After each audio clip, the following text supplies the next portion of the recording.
मी ही 16 इंची व्हील रिम घेतलेली आहे. तिचा मोजमाप केलेला आहे. साईडचे ज्या बर्निंग आहेत त्या कट करून ही रिम टोटल 7 इंचाची रुंदी असल्यामुळे ती 6 इंचची करणार आहे. आपण साईडचे जे काट आहेत ते आपण काढून टाकत आहे. तुम्ही बघू शकता मी ग्राइंडरच्या सहाय्याने ते काढलं आहे.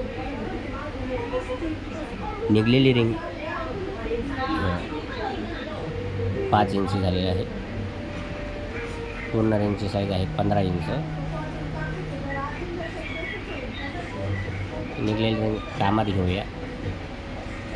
तिच्या पट्ट्या बनवूया आपण छोट्या पट्टी. ही प्रत्येक पट्टी ही 2.5 इंचाची आहे.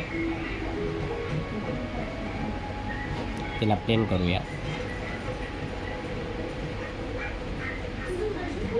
प्लेन करून अशी चपटी झालेली आहे. नंतर व्हील रिमला आपण ग्राइंडरच्या साहाय्याने खाचे पाडून घेऊया, जेणेकरून पट्टी त्यामध्ये फसून वेल्ड करता येईल.